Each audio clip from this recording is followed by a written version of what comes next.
Alezrenu Beshem Hashem, Moshe Hashem Baratz. On fait le shiur Baleilou Nishmat, Yosef ben Shalom Aseraf et Miriam bat Rachel.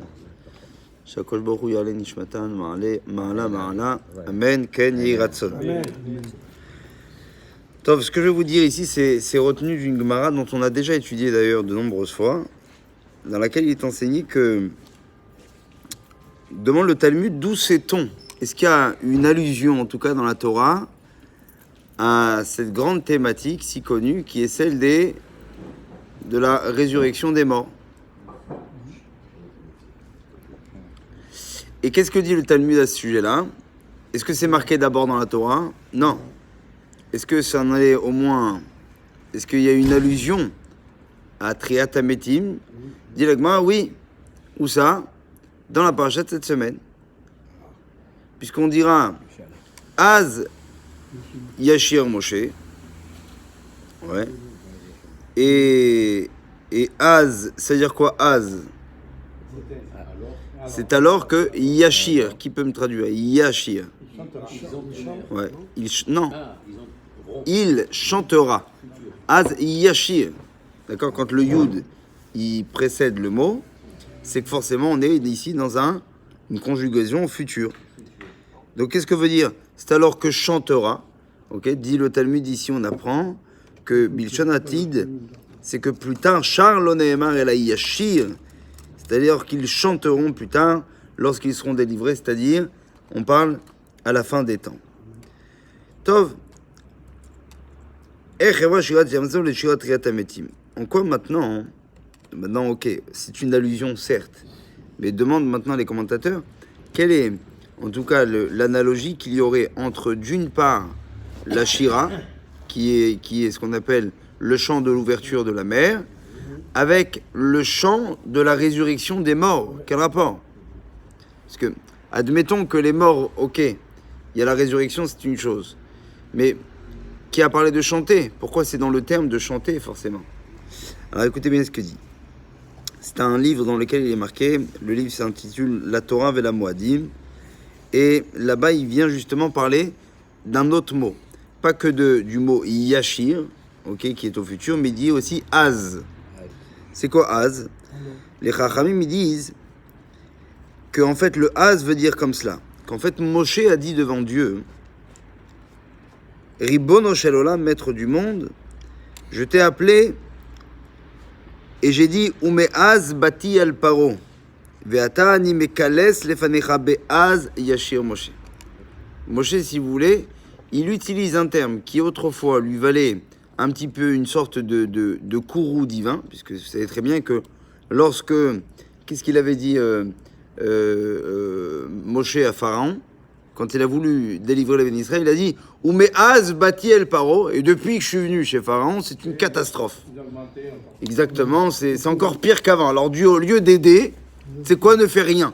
Parce qu'en voulant aider, qu'est-ce que tu as fait? Tu as fait qu'empirer la situation.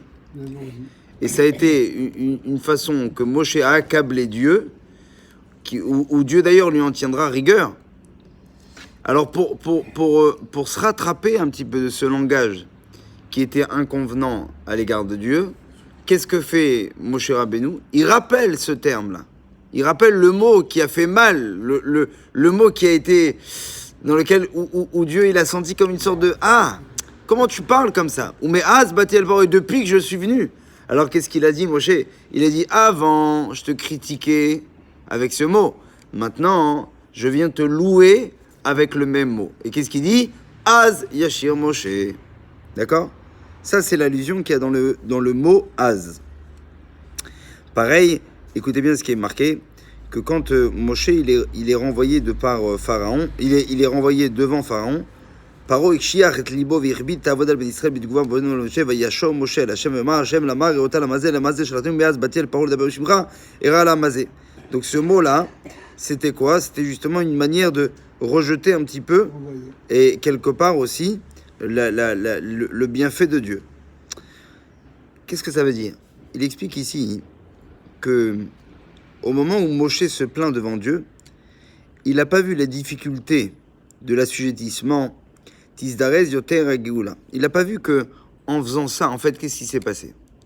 venez, on reprend maintenant l'histoire, mais du côté non plus humain, mais du côté uniquement divin. C'est-à-dire que Moshe tente de délivrer les bénis Israël, et Dieu lui dit, va voir Pharaon. Moshe, lui, s'attend à une sorte d'allègement, puisque le but étant que maintenant, ça y est, on arrête le shiboud, qu'il n'y ait plus ce poids des Égyptiens sur les Hébreux. Et là, qu'est-ce qui s'aperçoit Moshe? Que c'est exactement l'inverse. D'accord? Maintenant, venons regarder avec des lunettes, on va dire, un peu plus, j'ai envie de dire, malachiques. Et qu'est-ce que ces lunettes, elles nous font voir? C'est qu'en fait, il y a un décret qui pèse sur les Hébreux. Qu'importe comment ou pourquoi, ou quelle en est la raison. Mais, rappelez-vous qu'il y a un décret. Le fait est que on devait passer en Égypte, comme c'était dit déjà avec Abraham Avinu au moment de l'Alliance, c'était de faire absolument... ils vont nous faire souffrir pendant un certain temps. Il est marqué là-bas exactement d'ailleurs 400 ans. Mais Moshe, si vous voulez, et surtout Akadosh Baruch Hu, tente de les délivrer avant l'heure. Qu'est-ce qu'il fait? Il fait en sorte que le décret puisse finir avant les 400 ans.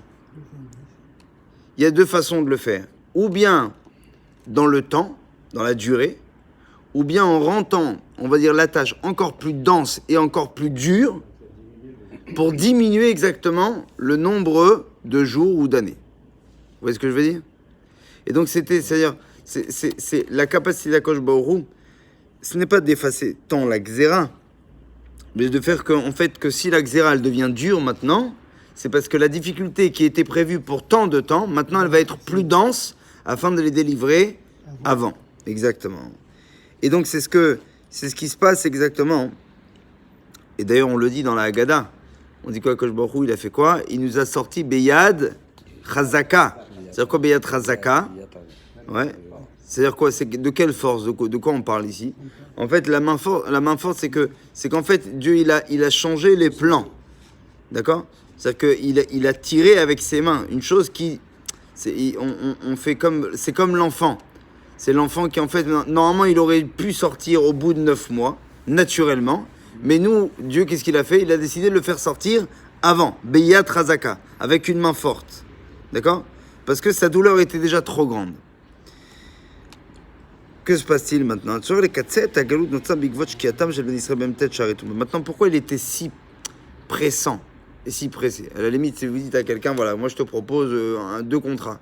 Ou bien tu finis ton temps de galère, ouais, tu as un crédit, ok, tu dois payer jusqu'à 400 ans. Ou bien, deuxième solution, je t'alourdis la somme, mais évidemment, à ce moment-là, on revoit les traites et on t'enlève tant et tant d'années. D'accord? Quelle était l'idée, en fait, d'ici d'Akadosh Baruch Hu de faire ça? En fait, l'idée, elle était que les bénis Israël étaient arrivés à un danger. Quel était le danger? C'est qu'ils étaient arrivés, même tête Sha'arei Touma. Ils étaient arrivés au 49e degré de Touma. Et d'ailleurs, le Midrash, il notifie le fait que s'ils étaient restés, même ne serait-ce qu'un instant supplémentaire là-bas, que se serait-il passé? Exactement, ça aurait été irréversible. Ils seraient rentrés dans le 50e degré de Touma, ils auraient été dans l'incapacité de pouvoir sortir de cette Touma, de cette impureté. C'est pourquoi, Beotasha, maintenant, ce qui est sûr, c'est que nous, on le sait, mais à ce moment-là, lui, Moshe Rabbeinu, il n'est pas conscient de cette chose-là. Il ne sait pas de ce plan dont Akadosh Baruch Hu il est en train de penser.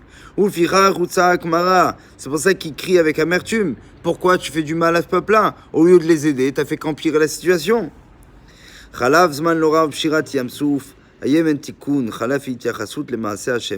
C'est au moment où il y a la libération, au moment où la mer elle souffre, que là, en fait, Moshe comprend. Non pas que maintenant, en fait, Dieu... En fait, non, il est bon. C'est qu'en fait, déjà depuis le départ, ce que moi j'avais pris pour de la rigueur ou de la fermeté était en fait une sorte justement d'allègement pour les faire sortir encore plus tôt.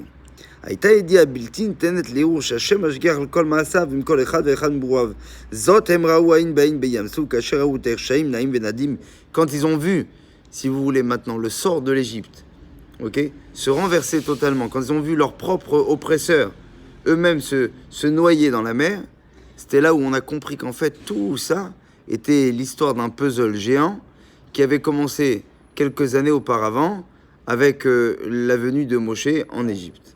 En fait, là, tout était devenu très très clair.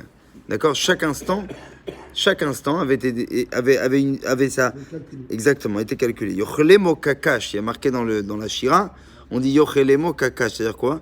Ils ont été avalés comme de la paille. Olim viyordim visovlim yotem hashem shtelu kaoferet. Shtelu kaoferet bemaim. Et on dit ils montaient et descendaient et ils prenaient encore plus de douleur que les mécréants qui eux-mêmes étaient fondus par le plomb. Bemaim adirim, par une eau qui était puissante. Ashgacha pratit zu mechashev mechaberet mechasheket avar. Hove ve'atid b'shah shehodu l'Hashem el avar itatumna toda al ha'atid ve'al kol hakalut b'ma shechalot ben avar leben ha'atid ki hakol mi'at Hashem. Et en fait, c'est ça le rapport du coup avec le départ.